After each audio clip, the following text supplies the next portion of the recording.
Hola, hola, hola. Bienvenidos a este nuevo episodio de Salus Carnis. Yo no tengo muchos medios, pero tengo algo que contar y me he decidido a, con los pocos medios que tengo, contar lo mucho que tengo que contar. No porque yo tenga grandes invenciones, sino porque tengo la suerte de dedicarme a los padres de la Iglesia. Me ha tocado un lote hermoso, me encanta mi heredad.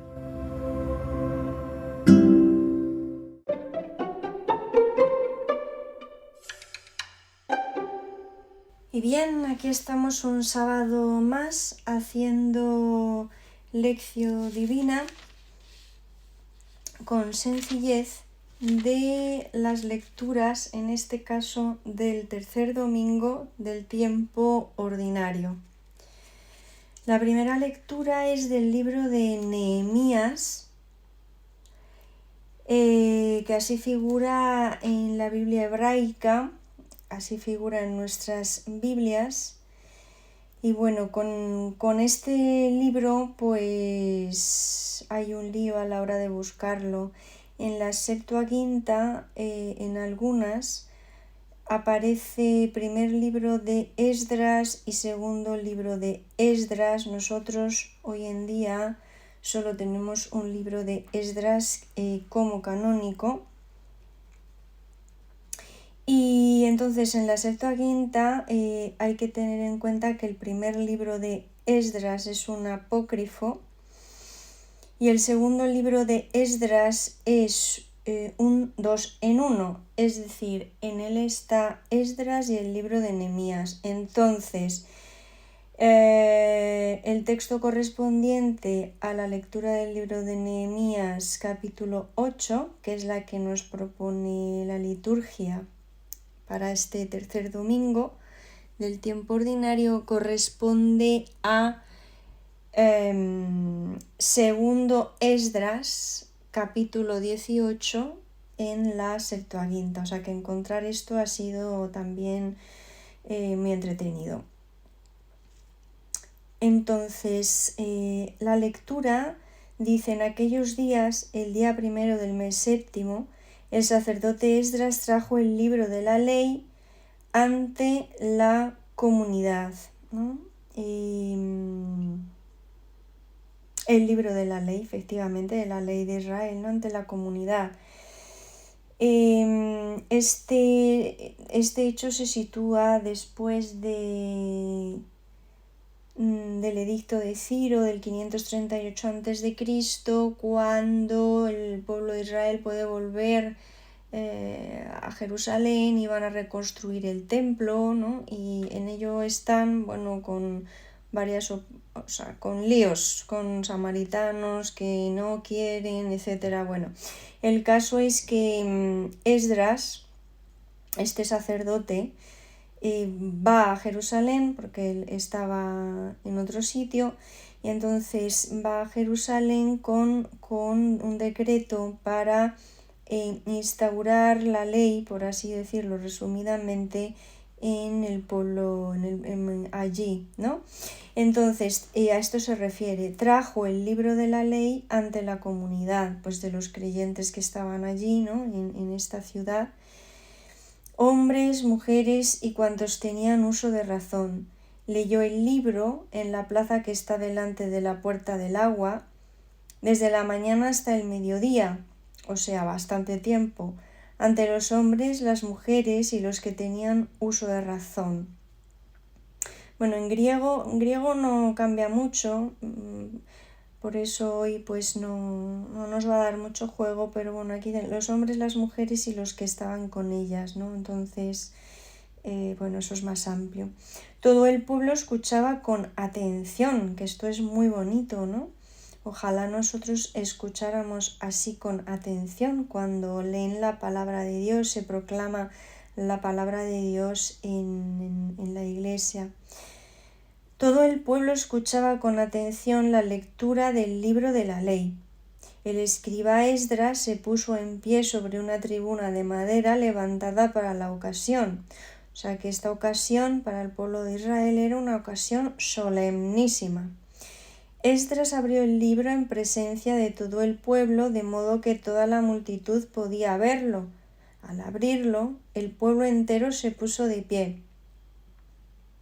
Esdras bendijo al Señor, el Dios grande, y todo el pueblo respondió con las manos levantadas: Amén, amén. Luego se inclinaron y adoraron al Señor rostro en tierra. En esta lectura me llama la atención que el pueblo levante las manos y que se postren en tierra, ¿no? Porque a veces pensamos mucho en nuestra tradición católica occidental que se reza con la cabeza y que el cuerpo no tiene nada que decir aquí. En cambio, el pueblo de Israel, pues aquí muestra que reza con el cuerpo, ¿no? Levanta las manos en señal de alabanza, como expresión que uno reza con el alma, con la mente, con el cuerpo también. Y se postran en tierra, ¿no? Me está viniendo ahora a la cabeza un texto que yo creo que es de San Efrén, que dice que ganas tendrá en el cielo cuando esté su alma de tener el cuerpo con el que tantas veces rezó, ¿no? Para el Señor. Claro, pues sí, tiene que ser eso de la escatología intermedia, no tener el cuerpo, una cosa muy, no sé, yo prefiero que venga el Señor antes y así no me tengo que despojar del cuerpo. Dice, sigue el texto, los levitas leyeron el libro de la ley de Dios con claridad y explicando su sentido, de modo que entendieran la lectura. Esto es muy importante también para nosotros, porque los textos la sola escritura no basta. Los textos se interpretan dentro de una tradición. Esto a mí se me hizo súper patente cuando pues hice la tesis sobre los valentinianos, que eran unos cristianos que bueno, pues luego difirieron de la fe y se convirtieron en lo que nosotros llamamos herejes, ¿no? Evidentemente, pero ellos leían exactamente los mismos textos que leía la Iglesia Católica, es decir, que no modificó los textos como hicieron otros heresiarcas tipo Marción del Ponto, ¿no? Sino que leían exactamente las mismas escrituras, como nos dice San Ireneo de León, pero las interpretaban desde otros criterios hermenéuticos, es decir, desde otra tradición. Es que esto es muy importante. Los textos nunca bastan, tampoco en el mundo protestante. Se leen bajo los criterios de Lutero, ¿no? En este caso, en quien yo estoy pensando, luego hay muchas ramas, pero siempre hay una interpretación, ¿no? Entonces, aquí leen el libro, lo exponen con claridad, lo explican su sentido. Tú no tienes que explicar el sentido de algo que está súper claro. Tú explicas el sentido de algo que se puede interpretar de muchas maneras. Entonces, cuando nosotros vamos a la iglesia, pues los presbíteros tienen la obligación de explicar la doctrina según la doctrina de la Santa Madre Iglesia, recibida y que custodia el magisterio. Entonces, el solo texto no basta, pero eso lo veis en la vida diaria. A veces mandas un WhatsApp rápido y tal, y al que lo recibe le suena súper borde. ¿Y qué va? Si hubieras usado una nota de voz, pues se ve que por el tono, por la expresión, no tenía ese matiz, yo que sé, borde agresivo. Pasa en los emails, a veces hay que aclarar, y le pasa a San Pablo con las cartas. San Pablo manda cartas a las comunidades y alguna vez tiene que escribir otra porque dice, no me habéis entendido. Es que el texto no basta, el texto nace de una instancia más grande para ser entendido dentro de eso más grande, ¿no? Y dice, este día está consagrado. La lectura. Entonces el gobernador Nehemías, el sacerdote escriba Esdras y los levitas que instruían al pueblo dijeron a toda la asamblea, este día está consagrado al Señor vuestro Dios. No estéis tristes ni lloréis. Y es que todo el pueblo lloraba al escuchar las palabras de la ley. Bueno, yo no sé por qué llorarían, pues de emoción, a lo mejor también de ver que no la estaban respetando, como arrepentimiento, ¿no? No estéis tristes ni lloréis. Nehemías les dijo, id, comed buenos manjares, que eso en griego es una palabra que está relacionada con grasa, ¿no? Es decir, comed alimentos grasosos, es decir, pues buenos, ¿no? Y bebed, y dice cosas dulces, ¿no? Y es de eso, grasa y glucosa, o sea, me ha hecho mucha gracia las palabras griegas, ¿no? Pues de ahí viene, vamos, liposucción viene de ahí, ¿no? Grasas y glucosas, o sea, cosas muy nocivas para las dietas de hoy. E invitad a los que no tienen nada preparado, eso es, en el texto griego también, ¿no? Invitad a los que no tienen nada. Pues este día está consagrado al Señor.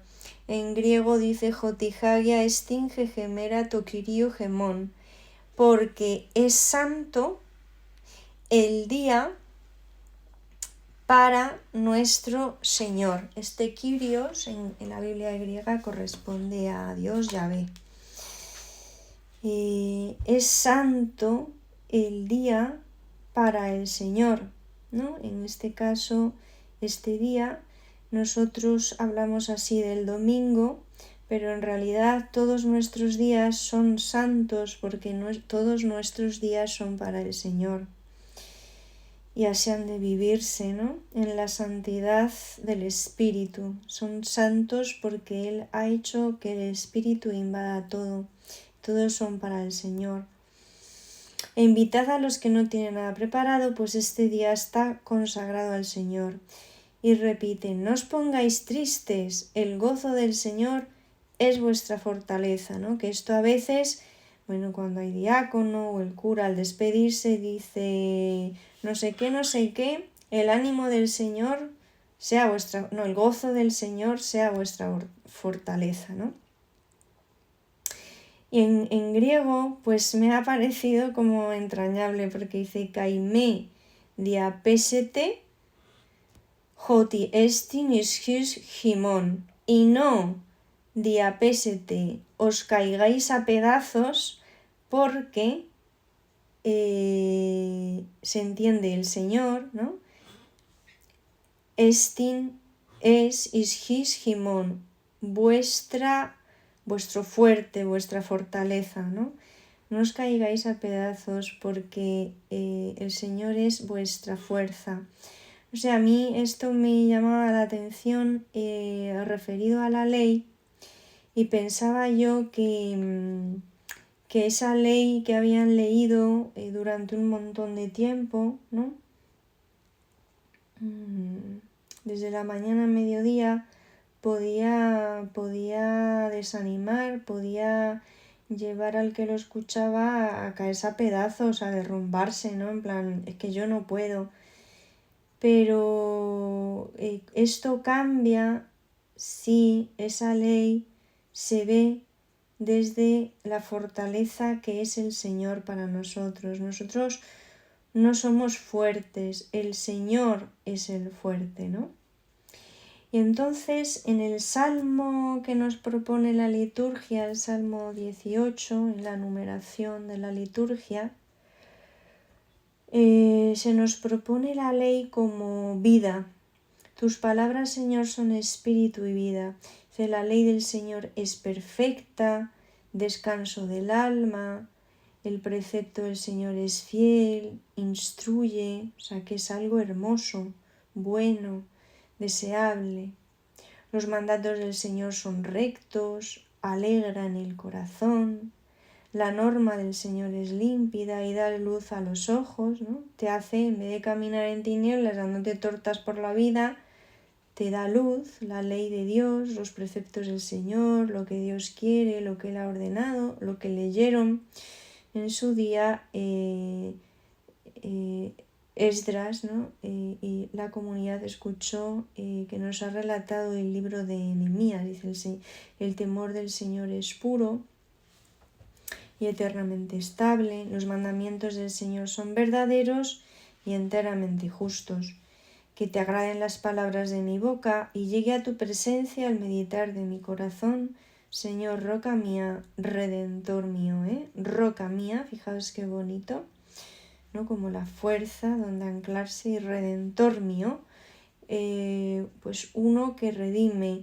Nosotros que leemos la Escritura a la luz de Cristo sabemos que Él es el Redentor y que nos ha redimido de nuestros pecados, porque el ser humano se dio cuenta de que no podía cumplir la ley de Dios, o sea que es que no le salía,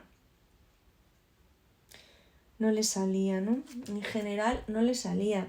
Hubo justos antes de tener ley, porque la ley se la da a Dios a Moisés, pero antes pues los justos, los que se ajustaban a la ley de Dios inscrita en el corazón, pues Noé y todos estos, ¿no? Que son vistos, dice, y Yahvé se complacía en tal, en fulano, en tal, ¿no?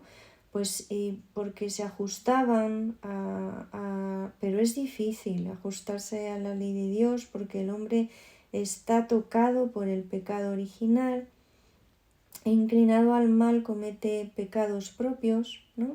Está desordenado desde la caída en el paraíso. Entonces Dios da una ley no para machacar al hombre, sino para enderezarle, para ir restando fuerzas a ese desorden. Pero experimenta que la cosa no sale, ¿no? Vamos, vosotros también seguro que lo experimentáis, ¿no? Y nos tenemos que ir a confesar. Y entonces pasamos a la segunda lectura, que es la primera carta del apóstol San Pablo a los Corintios, el capítulo 12, que es continuación de la segunda lectura del domingo pasado, que hablaba de los carismas. El contexto es que San Pablo estaba hablando de los carismas, de que hay carismas, distintos carismas, las lenguas, las curaciones, etcétera y etcétera. Y el texto de hoy continúa aquella lectura. Dice: hermanos, lo mismo que el cuerpo es uno y tiene muchos miembros, y todos los miembros del cuerpo, a pesar de ser muchos, son un solo cuerpo, así también Cristo, así es también Cristo. Así es también Cristo, ¿no? Porque Cristo es la cabeza y nosotros los bautizados, solo los bautizados en principio, somos su cuerpo. Y entonces somos muchos miembros. Y la lectura, la traducción litúrgica dice: pues todos nosotros, judíos y griegos, esclavos y libres, o sea, gente muy diversa, hemos sido bautizados en un mismo espíritu para formar un solo cuerpo. Y bueno, en griego es más bonito el orden porque empieza por el final. Es decir, el autor de la primera carta a los Corintios, se entiende San Pablo. A ver, un momento que lo busque porque no lo tengo buscado. Esto es 12:30. Dice, esto es el versículo 13, dice: Caigar en genibneumati, en efecto, este es, dice, vamos a ver, dice el versículo anterior, polaonta, siendo muchos, gen estin soma, hay un solo cuerpo. Juntos kai jo Christos. Así también Cristo. El versículo 13 dice, en efecto, es fuerte, ¿no? Y en efecto, en geni pneumati, en un solo espíritu, nosotros todos, para un solo cuerpo, fuimos bautizados, ya seamos judíos, tal. ¿Veis? Entonces, en el texto griego se quiere resaltar en un solo espíritu, todos nosotros, para un solo cuerpo, fuimos bautizados. Y lo secundario es ya judíos, ya griegos, ya esclavos, no sé qué, ¿no? Que a veces en las homilías se centran mucho en esto, que ya no hay judíos, que ya no hay... Bueno, que sí, eso es verdad, pero lo que quiere subrayar aquí el autor es que solo hay un espíritu y que hemos sido todos bautizados para un solo cuerpo. Esa es la fuerza del versículo, ¿no? Esa es la fuerza del versículo que acaba en gempneuma epotístemen. Y todos, caipantes, y todos, epotístemen, hemos sido dados a beber, sería la traducción, porque es pasiva, no es tanto hemos bebido, sino hemos sido dados a beber, no sé qué es ortopédico, ¿no? Pero es así, se pilla, ¿no? Hemos sido dados a beber un solo espíritu. Esto es precioso, ¿no? Entonces se nos está diciendo que el espíritu, la unción, nos hace un solo cuerpo, una sola carne. Es que desde que somos bautizados, nuestra materia, nuestra carne, es cuerpo de Cristo, porque es su misma naturaleza, su misma carne ungida. O sea, esto es una barbaridad si lo entendiéramos, ¿no?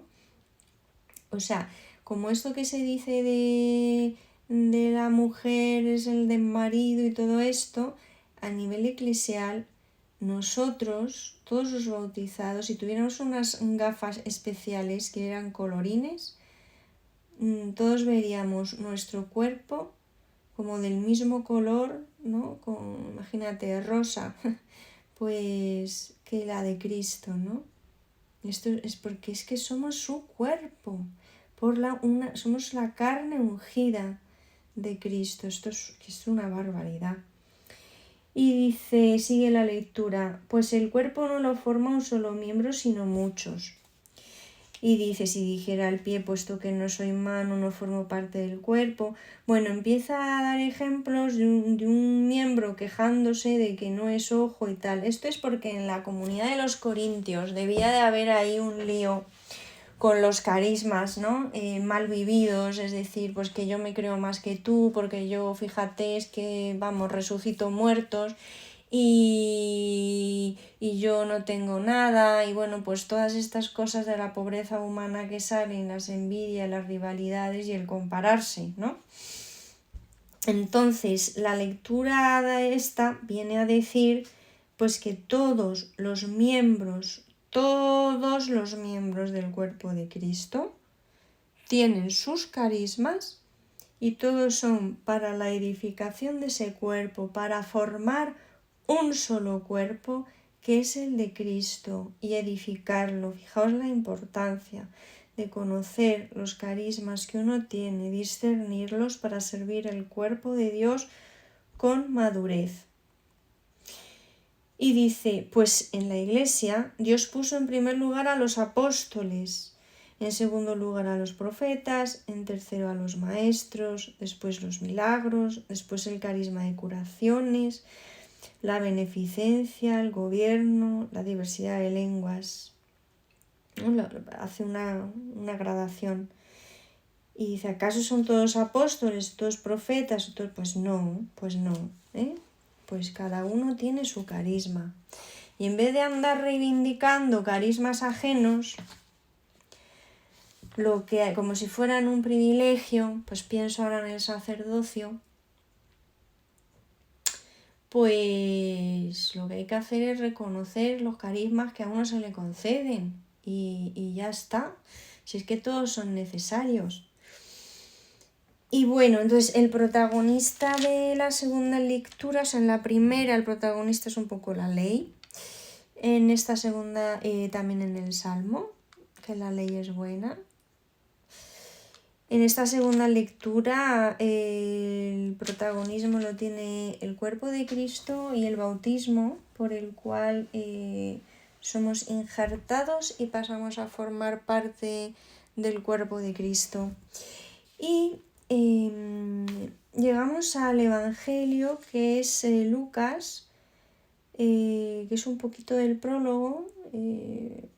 No sé, me resulta curiosa esta partición que han hecho, los versículos 1 del 1 al 4, capítulo 1 del 1 al 4, y luego salta al capítulo 4, 14-21, que es el episodio de la sinagoga de Nazaret.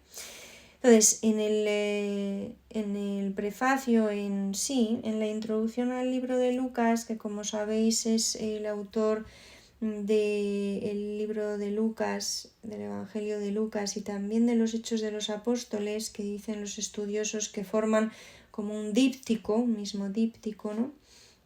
Dice: ilustre Teófilo, puesto que muchos han emprendido la tarea de componer un relato de los hechos que se han cumplido entre nosotros, como nos lo transmitieron, eso es muy bonito, Jos paredosan, ahí paradosis es la tradición en griego, ¿no?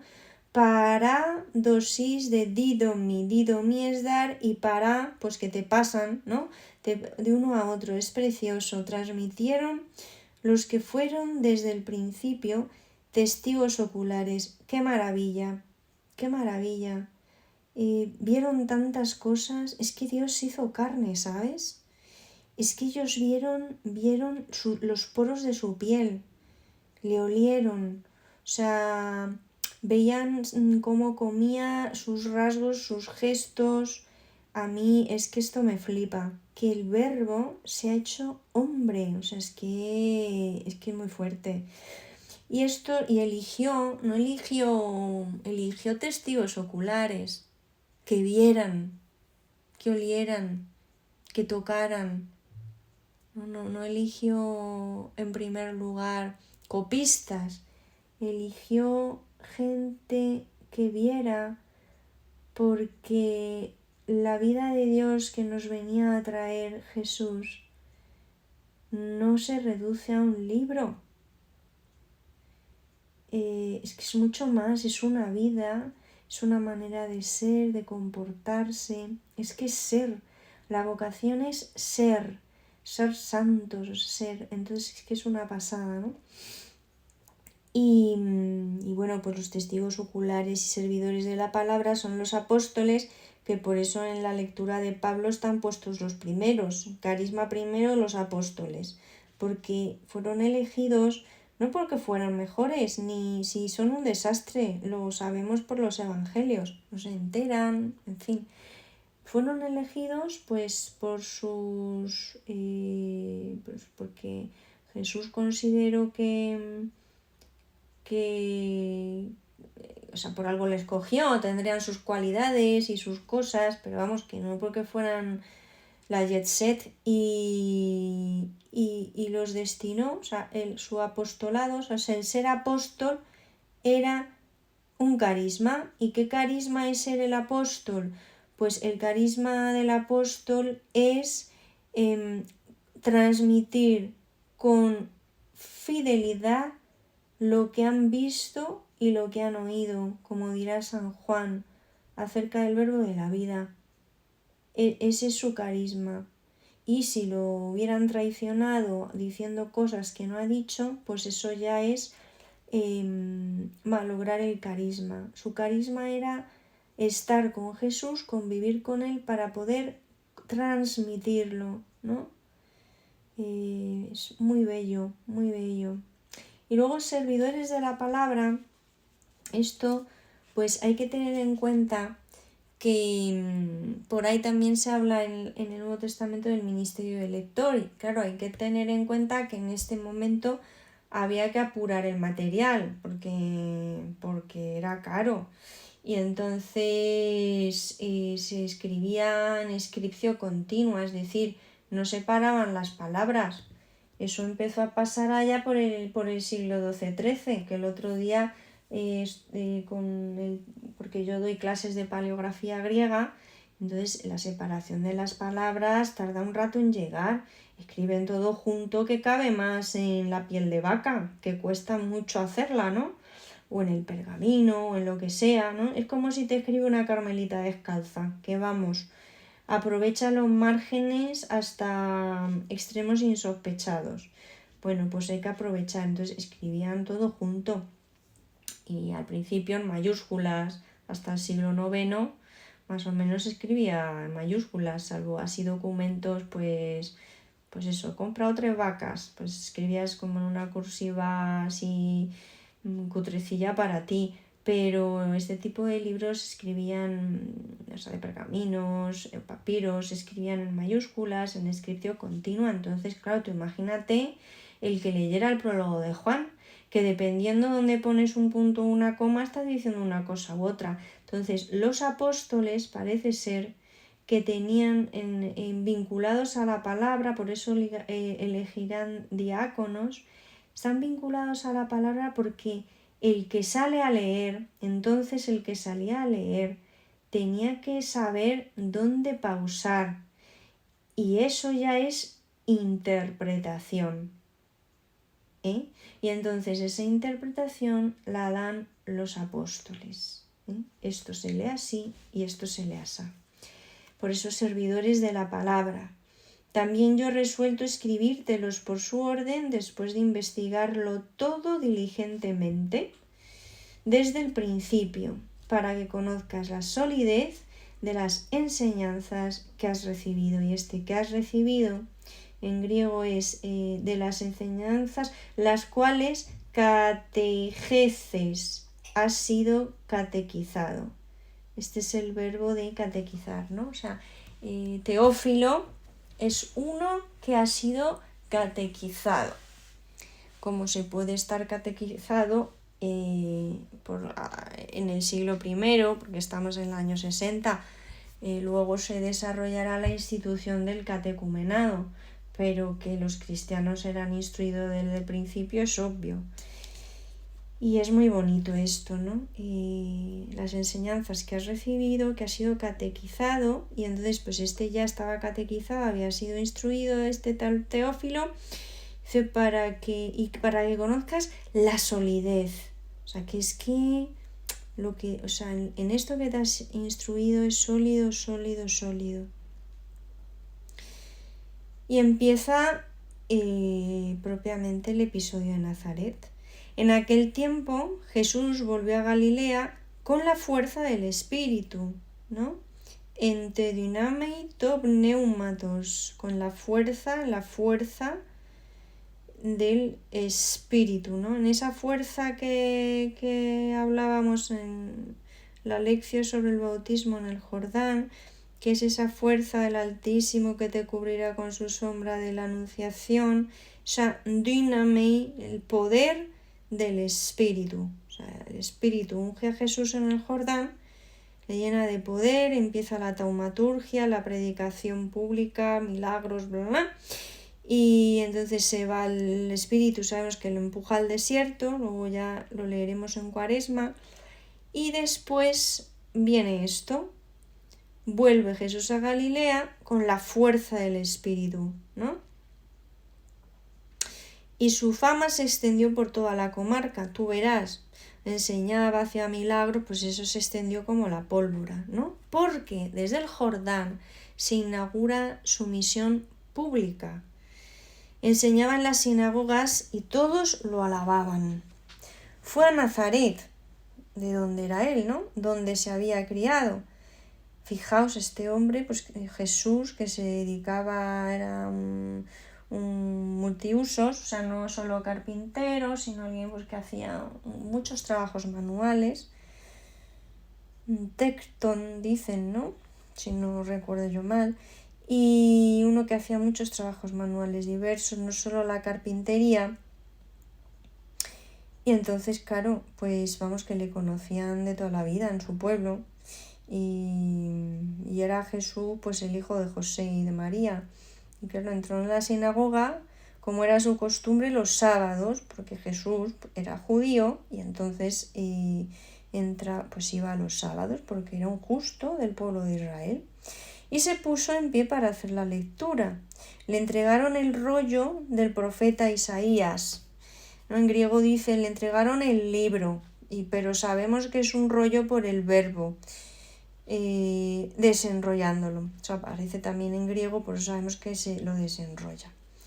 Encontró el pasaje donde estaba escrito, y es Isaías 61, 1, 2.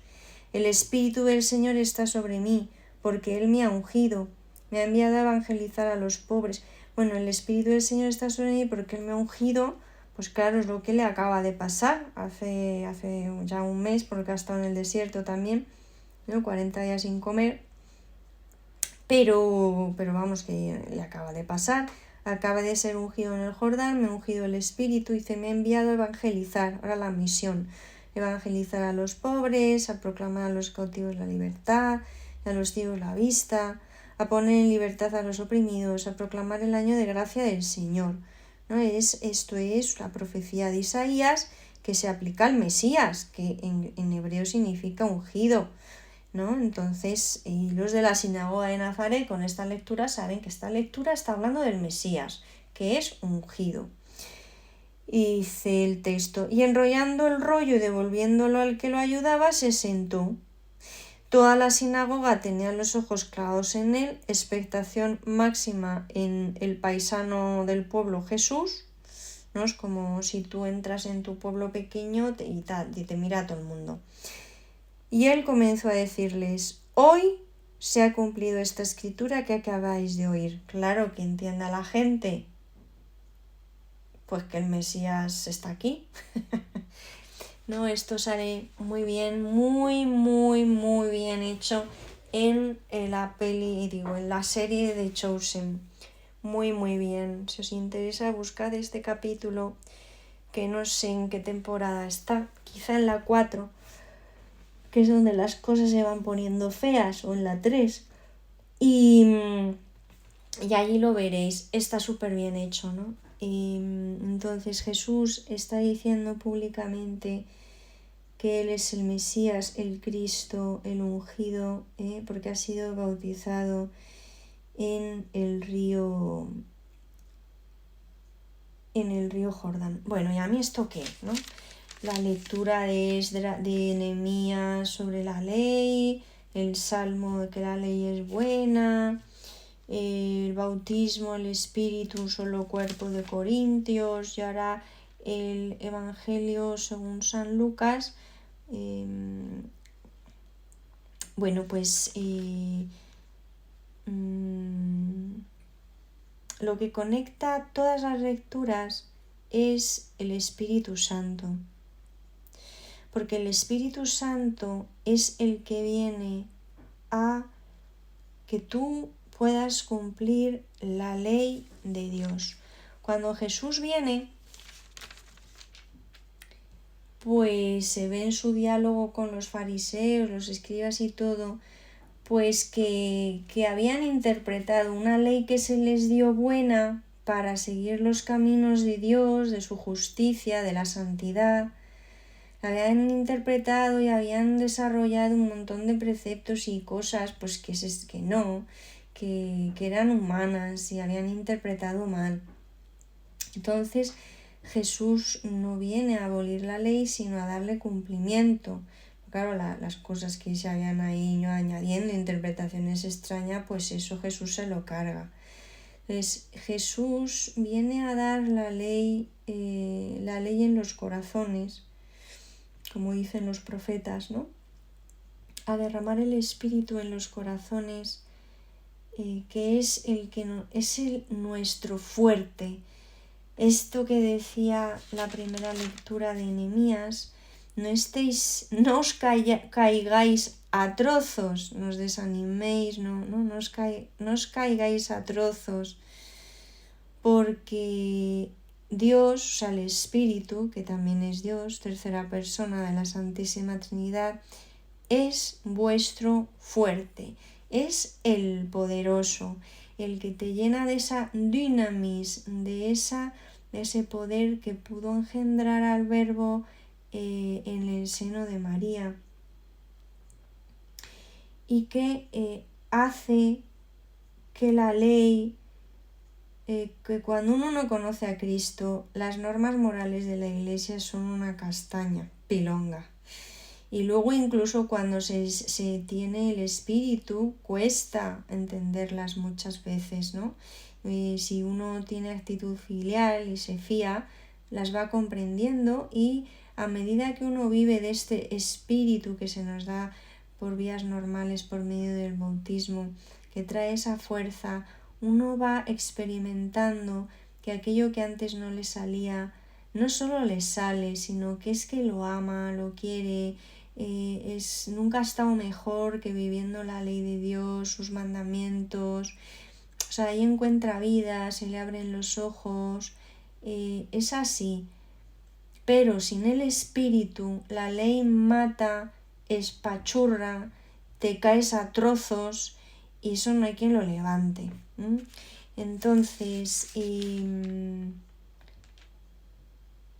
Espíritu que Jesús nos concedió en Pentecostés, que es su mismo Espíritu, es ese que puede hacernos vivir en la santidad, que es ajustarse a la justicia de Dios, a su vida, a su modo de entender mediante la ley. Entonces, el conector que une todo es el Espíritu, que por otra parte hace que no se caiga a trozos su cuerpo, que es la Iglesia, que está hecho de muchas partes muy distintas, ¿no? En la lectura, pues fijaos, los componentes así diversos que había entonces, como irreconciliables, eran judíos y griegos, esclavos y libres, ¿no? Era un poco tejido social de la época. Fíjate tú ahora, con la de gente que somos, cada uno con sus ideas políticas, sus equipos de fútbol, en fin, con sus, ¿no? Somos tan distintos, las naciones, las lenguas. Pues el que es capaz de aglutinar ese cuerpo de Cristo para que solo seamos uno, un cuerpo, un solo cuerpo en su bautismo, es el Espíritu, ¿no? Que es capaz de aglutinar. Entonces, pues nada, yo creo que estas lecturas son una llamada muy grande a la alegría, como nos dice Nehemías, ¿no? Que hay que estemos alegres porque Dios es nuestra fuerza, es nuestro fuerte, Él es el fuerte, ¿no? Para que podamos cumplir la ley y que sus palabras se conviertan para nosotros en espíritu y vida, que estemos al servicio del cuerpo de Cristo, pegados a su cuerpo, a su carne bautizada en Jordán, respetando el querer de Dios, que reparte sus carismas como quiso, como Él quiere, para la construcción de su cuerpo, en su mismo espíritu que recibió en el Jordán, y que para nosotros hoy se ha cumplido esta escritura, que el Mesías está, que ya llegó, que ya, o sea, que podemos vivir, en esta vida nueva que nos ha querido regalar. Espero que tengáis un buen domingo. No dejéis de suscribiros, de darle a like al vídeo, porque esto ayuda a que los vídeos se vean más y se extienda la palabra de Dios, y sobre todo que recéis por mí, que es lo mejor que podéis hacer.